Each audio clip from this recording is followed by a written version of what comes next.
Շատ լավ, սիրելի հայրենակիցներ եւ պարոն Փաշինյան, վերջերս կառավարության նիստում հայտարարեցիք, թե դուք եւ ողջ պետական համակարգը տգետ է եւ 7 տարի մնացել եք նույն դասարանում։ Սա խիզախ խոստովանություն է, բայց ոչ ամբողջը։ Դուք ոչ թե 7, այլ 110 տարով եք հետ գնացել։ Եվ եթե 1915-ի ցեղասպանության սև էջը արձանագրվել է հայոց պետականության բացակայության պայմաններում, ապա Արցախի ցեղասպանությունը տեղի է ունեցել Հայաստանի անկախության եւ հենց ձեր իշխանության օրոք։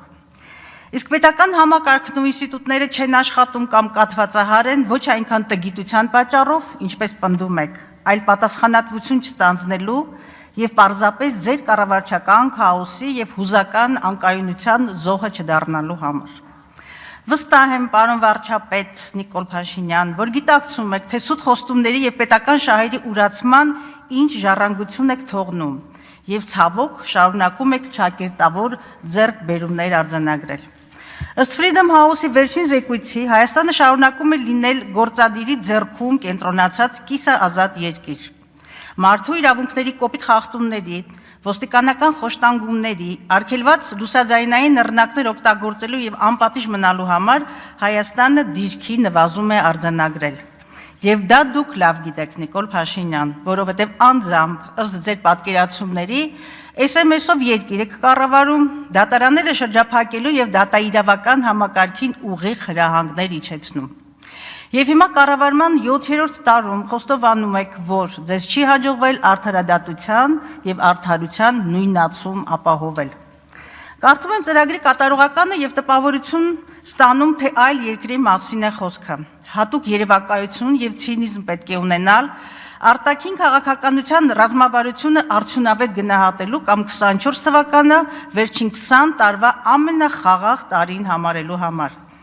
Այն դեպքում, երբ այդ խաղաղ տարում 40 զինծառայողի մահ է արձանագրվել, իսկ թշնամին շարունակում է Հայաստանի տարածքների սողացող զավթումը եւ նաեւ օկուպացիան։ Միջազգային բազմաթիվ այցերը ներկայացնում եք որպես հաջողված քաղաքականության ցուցիչ։ Իրականում այդ ամենը դիվանագիտական անպտուղ տրաֆիկ է, նախաձեռնողականության եւ բավարար կամքի բացակայությամբ։ Այլապես միջազգային որևէ կառույցից եւ մասնավորապես ՅՈՒՆԵՍԿՕ-ից համարժեք գնահատական կտրվեր Ադրբեջանի կողմից Արցախի հայկական հետքը ջնջելու, շարունակվող մշակութային վանդալիզմի եւ զեղծարարությունների համար կամ առնչությամբ։ Ում է պետք ՅՈՒՆԵՍԿՕ-ի մշակութային ժառանգության պաշտպանության կոմիտեում Հայաստանի լիիրավ անդամի կարգավիճակը կամ հնագույն քաղաքակրթությունների ֆորումում մեր նախագահությունը Հայաստանի,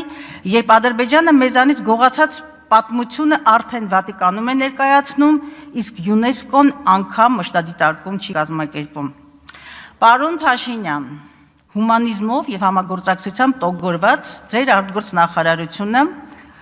կառավարության արտգործնախարարությունը Ադրբեջանին է տրամադրում ականապատ դաշտերի շուրջ 1000 տեղամատյան, այն դեպքում, երբ Բաքվում հայ ռազմագերիներ են խոշտանգվում։ Մինչ Արցախի հարցը այս ամբիոնից դուք փակված եք համարում, ձեր բարեկիրթ գործընկերը Արցախում հերթական հայկական գյուղն է նույն սինխրոնությամբ ոչնչացնում ձեր հայտարարությունների հետ, համահունչ։ Իբրև դիվանագիտական հաջողություն եք ներկայացնում ակնհայտորեն կապիտուլյացիոն մի նախագիծ, ուր անդրադարձ չկա հայ գերիների ազատման, օկուպացված տարածքները ազատելու, Արցախահայության վերադարձի իրավունքի մասին։ Սրանք բացթողումներ չեն, այլ Բաքվին միակողմանի զիջումներ, որոնք ամբողջովին ոտնահարում են մեր հավաքական իրավունքները եւ հարցականի տակ դնում Հայաստանի անկախությունը։ Աքսիոմատիկ ճշմարտություն է։ Պարտվածի հետ չեն բանակցում, պարտվածին պարտադրում են։ Բանակցային ֆիասկոին, պատերազմի սպառնալիքին եւ ձեր վարկանիշի անկմանը զուգահեռ իրական Հայաստանի գաղափարախոսություն եք քարոզում հայտարարելով, թե ձեր միակ նպատակը Հայաստանի Հանրապետությունն է։ Ես կհամաձայնեի այս ձևակերպումի հետ, եթե հենց ձեր իշխանության օրոք ապրած չլինեինք երկրորդ ցեղասպանությունը։ Պարոն Ռուբինյան եւ մյուսներ խանդավառ մոռուցքով տեղին անտեղին առաջին հանրապետությունն եք հիշում եւ մեղադրում դաշնակցությանը։ Հիշեք, դաշնակցությունը 600-ամյա պետականության բացակայությունից ցեղասպանության արհավիրքից հետո հայ ժողովրդի մնացորդացից կազմակերպված ազգ է ստեղծել եւ քաոսից պետություն, որի իրավահաջորդը դուք եք, իսկ անցյալից դասեր պետք քաղել եւ ոչ թե ուրանալ։ Դուք նաև հայտարարում եք, թե Հայաստանը երբեք այնքան ինքնիշխան եւ անկախ չի եղել, ինչպես հիմա։ Կարծես թե ձեր կատարյալ երջանկությանը Արցախի կորուստներ պակասում, հայ ռազմագերիների կեղեքումը եւ Արցախն էլ երբեք հայկական չի եղել։ Հիշեցնեմ, որ միջազգային հանրությունը կոնկրետ Մինսկի խմբի ձևաչափով Լեռնային Ղարաբաղն ընդունել է որպես միջազգային իրավունքի սուբյեկտ։ Եվ Արցախի ողբերգության առանցքում ձեր, պարոն Փաշինյան, որ այստեղ չեք, ձեր սեփական զրո կետն է։ Նիկոլ Փաշինյան, դուք պառակտումի եւ հակադրելու անուրանալի տաղանդ ունեք։ Հիմա էլ հայ ժողովրդի փոխակերպման, հայրենիքն ու պետությունը միմյանց հակադրելու առաքելություն եք ստանձնել։ Պետության ձեր պատկերացումներն ու արժեհամակարգը խարսխվում են նյութի, հարստանալու, լավ ապրելու, խաշլամա ուտելու առաջնային բնազդների վրա։ Գաղափարներ, որոնք ոչ միայն հակագիտական են եւ պրիմիտիվորեն սպառողական, այլև ապապետական եւ հանրային միտքը դեգրադացնող։ Իրական Հայաստանում չի կարող պատմական Հայաստանը չլինել, սա աքսիոմատիկ ճշմարտություն է։ Եվ դուք հայ մարդուն պատմական հայրենիքից զրկելու ոչ բարոյական, ոչ էլ քաղաքական իրավունք չունեք, Նիկոլ Փաշինյան եւ ձեր ողջ թիմը։ Իրականում այս ամենը ձեր պարտությունը արդարացնելու պարզունակ նպատակադրում է։ Եվ որպես սեփական ռազմավարական նպատակ դուք, Նիկոլ Փաշինյան, մատուցում եք նաև սահմանադրություն, նոր սահմանադրություն ընդունելու Ադրբեջանի պարտադրանքը։ Հիմա այն 3 միլիոն վարչապետի պիտակավորումը, հիշում եք 3 միլիոն վարչապետի մասին, դրանց պիտակավորում եք որպես պետականազուրկ մտածողություն ունեցողի եւ ձեր զուգընկերուհու հետ հավակնում եք նրանցից պետականակերտ ժողովուրդ կերտել։ Սա ակնհայտորեն նախընտրական քարոզարշավ է, վարչական ռեսուրսի, իսկ ավելի կոնկրետ ձեր գնահատմամբ տգետների ներգրավվածությամբ։ Իդեպ Երևանի պետական համալսարանը նորմալ սովորելու եւ ավարտելու պարագայում կարելի է ժամանակին ընկալել թե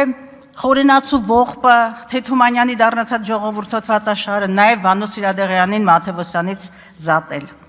Եվ այնուամենայնիվ, ոչ միայն հանրային տրանսֆորմացիան չի ջնջի ձեր 7-ամյա իշխանության հետագիծը իրական Հայաստանը,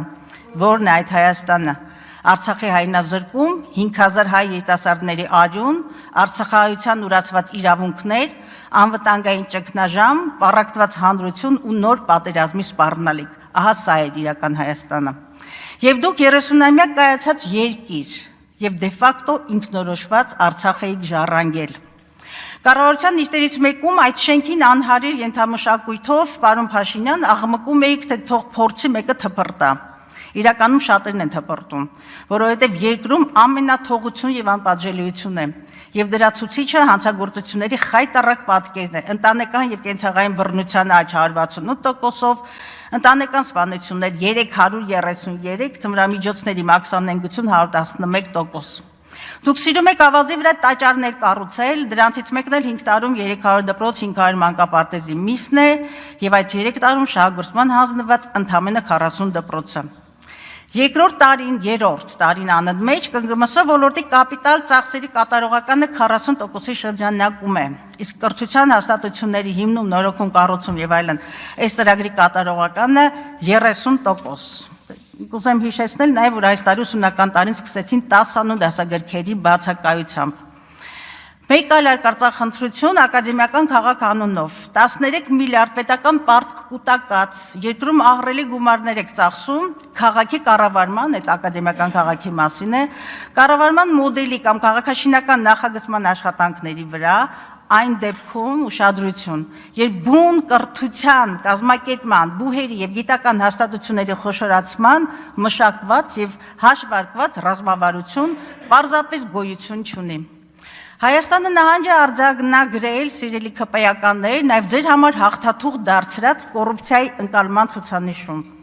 Միջազգային կազմակերպությունները բարձրաձայնում են դատական համակարգի կախվածության, կոռուպցիայի դեմ պայքարի անարդյունավետության, կառավարության ծախսերի անվերահսկելիության, ձեր թիմակիցների կոռուպցիոն սկանդալները կոծկելու, սելեկտիվ արդարադատության, ընդդիմադիրների նկատմամբ բռնաճնշումների եւ շատ այլնի մասին ժամանակը թույլ չի տալիս։ Եվ պարոն Փաշինյան, որ այստեղ չեք, դուք պարտվել եք եւ դրսում եկել եք, ուրեմն պարոն որ այստեղ եք, որ այստեղ եք, որ եկաք, պարոն Փաշինյան, որ եկաք, դուք պարտվել եք եւ դրսում եւ ներսում, ոստիկանական բռնապետությունը, համատարած ձախողումները,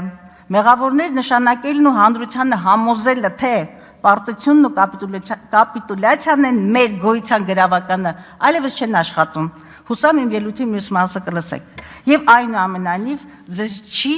հաջողվի խուսափել պատասխանատվությունից եւ համոզված եմ, որ այն շատ մոտ է։